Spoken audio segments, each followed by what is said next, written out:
So hello sa mga J-Vlog, welcome ulit sa panibagong video. So sa video na to, magbibigay ako ng first impression sa bagong labas ulit na smartphone ni Tecno last year, which is a Tecno Camon 30S. Maganda kaya tong alternative sa 30 Pro or sa 35G? Tara mga J-Vlog, check natin.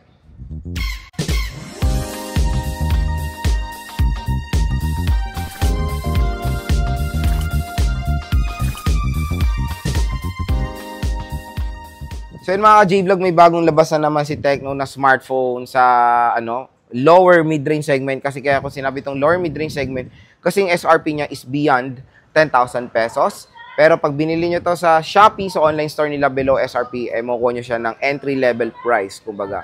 So yun nga, meron tayong bagong pagpipilian sa Tecno. Sa Camon 30 series, which is a Tecno Camon 30S. I think napaka-solid din itong smartphone na to dahil yung specs na to ay napakasulit.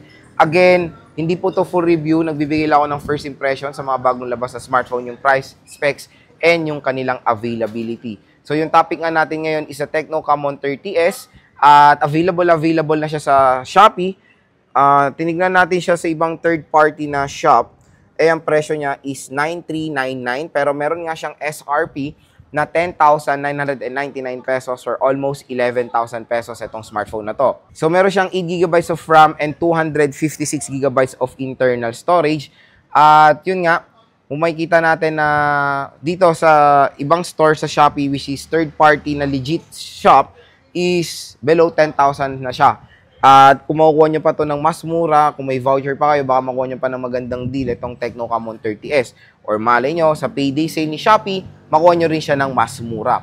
So, yun nga, 8GB 256 ang kanyang storage or RAM, which is okay naman, perfect naman sa kanyang presyo. I think di na rin ako magreklamo dyan. Minimum na rin talaga is 8GB of RAM when it comes sa mga lower mid-range segment, and 256 na rin at least dapat ang minimum storage sa ganitong presyo. Kasi 128, nakikita na natin yan sa mga below 5K, 4K.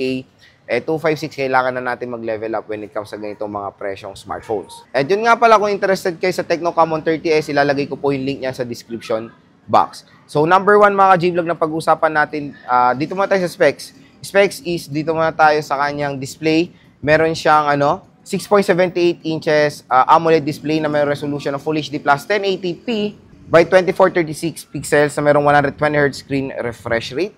So, sa mga out of the box, Android 14 siya with iOS 14. Sa chipset, meron siya, ito na I think yung sisikat ngayong 2025 na chipset sa mga budget entry-level smartphone, which is the MediaTek Helio G100 na merong octa-core CPU na merong clock speed na up to 2.2 GHz, and sa GPU, nakamali G57 siya. Meron siya triple rear camera setup na merong main megapixel na 50 megapixel at yung front camera niya is 13 megapixels. Sa speakers naman, meron siyang dual stereo speakers by Dolby Atmos, at pagdating sa battery, meron tayong 5,000 mAh na removable battery na support ang 33-watt fast charging. So yun mga ka-J-Vlog, gusto ko naman i-share sa inyo yung first impressions ko dito sa Tecno Camon 30S, unang-una dito sa display.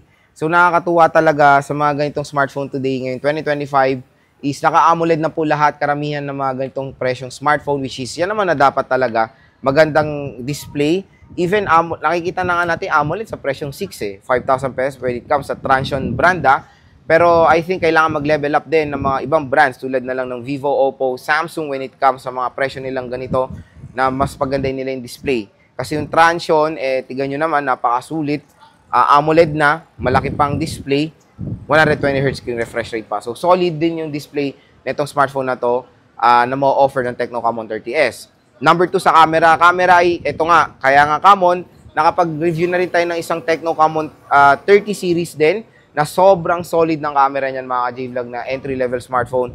Pero itong Tecno Camon 30S, 50 megapixel main camera, expect nyo na maganda rin ang camera performance nito since nasa Cam-On series siya. Alam niyo naman, pag Cam-On, di ba, focus niyan is camera aspect. Next mga J-Vlog, when it comes sa RAM at ROM. Tulad nga sinabi ko sa RAM at ROM, sulit naman ang ma-offer niya. Bagay na bagay, minimum na yan, 8GB 256. So, iba, sa ganitong presyo, 15, 14, nagle-level up na rin, 512 and 12GB of RAM. So, okay naman, yan na rin yung, again, pinaka-the best or minimum na rin na pwede nating magamit sa ganitong presyo, 8GB of RAM and 256GB of internal storage. Next mga ka-J-Vlog, sa battery is minimum 5K battery is acceptable. 33 watts is all goods din sa ganitong presyo. Pero yung iba, 33 watts, yes, mabilis naman yan. So, all goods naman yung battery and fast charging rate nitong smartphone na to. Sa ang pinakalas sa kanyang IP ratings, meron siyang IP rating na 53, IP53 water and dust resistant, pero iano natin yung water resistant. Gawin natin splash resistant. Kasi to be honest, yung IP rating na ganyan na 50 plus, usually dapat ang perfect term dyan is splash resistant. Pwede siya for the protection ng mga talsik-talsik sa tubig or nalublob lang ng sobrang saglit. Pero meron ako nakikita sa iba when it comes sa pinamarket nilang mga IP rating na ganyan na nilulublob nila na matagal sa tubig.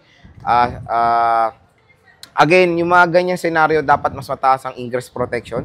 So, parang take for example, sa mga flagship, meron silang ingress protection na IP67, 68, and even 69.